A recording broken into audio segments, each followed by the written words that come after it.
आज मैं सदन को एक कहानी सुनाना चाहता हूँ। कहानी का शीर्षक है चौथी पास राजा। एक बहुत महान देश था।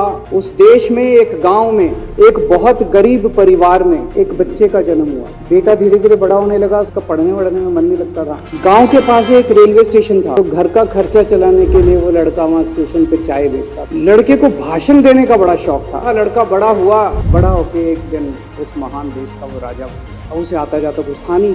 अफसर आते, कुछ अंग्रेजी में चपर चपर करते, उसको समझ नहीं आता। अफसर जो मर्जी उससे साइन कराते ले जाते। पता नहीं किस किस चीज पे उसने चौथी पास राजा साइन कर दिए। फिर धीरे धीरे राजा को ये बुरा लगने लगा, यार ये मेरे को चौथी पास। तो उसने एक फर्जी डिग्री बनवा ली। तो लोगों ने आरटीआई डाली। जो आरटीआई डालता उस पर 25,000 रुपये जुर्माना। एक दिन कुछ लोग गए चौथी पास राजा के पास। एक बड़ा धांसू आइडिया लेके आए हैं। बोले बताओ। बोले जी नोटबंदी कर दो, भ्रष्टाचार खत्म हो जाएगा। उसने एक दिन रात को 8 बजे टीवी चैनलों पे जाके नोटबंदी कर दी। बोला सारे नोट बंद। पूरे देश में हाहाकार, तड़प गए लोग। बुरा हाल हो गया पूरे देश। लंबी लंबी लाइनें लग गई पूरे देश के अंदर।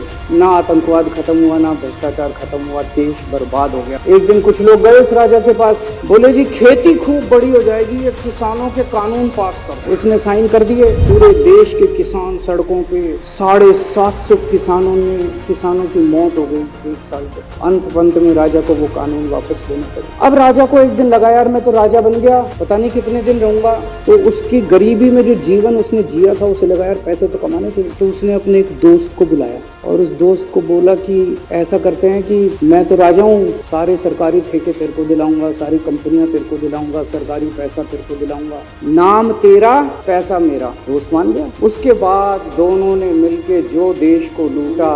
पहले गैस 400 रुपए सिलेंडर होती थी। चौथी पास राजा के आने के बाद 1100 रुपए सिलेंडर हो गई। पहले पेट्रोल 71 रुपए होता था, 97 रुपए हो गया। पहले डीजल 57 रुपए होता था, 90 रुपए लीटर हो गया। सब चीजों पे इसने और इसके दोस्त ने कब्जा। दूध पहले 46 रुपए होता था, 66 रुपए लीटर हो गया। बच्चों को माएँ दूध पिलाने लायक नहीं बची। घरों के अंदर छोटे छोटे बच्चों के दूध छीन लिए इसने राजा ने। धीरे धीरे पूरे देश में हाहाकार मच गया। लोग अब राजा के खिलाफ आवाज उठाने। तो राजा ने कह दिया जो मेरे खिलाफ बोलेगा पकड़ के जेल में डाल। एक के बाद एक राजा ने लोगों को पकड़ के जेल में डालना शुरू कर दिया। उसी देश के अंदर एक छोटा सा राज्य था। उस राज्य का एक मुख्यमंत्री था। वो मुख्यमंत्री पढ़ा लिखा था। उस मुख्यमंत्री ने अपने लोगों को महंगाई से छुटकारा दिलाने के लिए बिजली मुफ्त कर दी। तो चौथी पास राजा पागल हो गया। उसने बुला के जो हड़काया उस मुख्यमंत्री को कि तेरी हिम्मत कैसे हुई। उसे लगा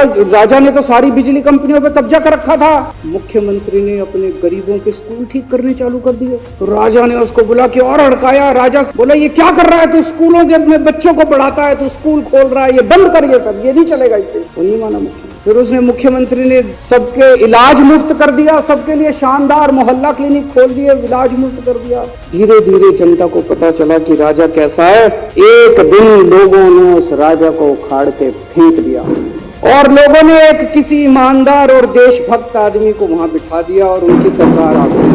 और उसके बाद देश से महंगाई खत्म हुई और देश रात दूनी चौगुनी तरक्की करने लगा। इस कहानी से ये प्रेरणा मिलती है कि अगर आपके देश में महंगाई है, आपके देश में समस्याएं हैं, आपके देश में सब कुछ गड़बड़ चल रहा है, तो सबसे पहले जांच परख के देखो आपका राजा अनपढ़ तो नहीं है, आपके राजा को कोई दोस्त तो नहीं है।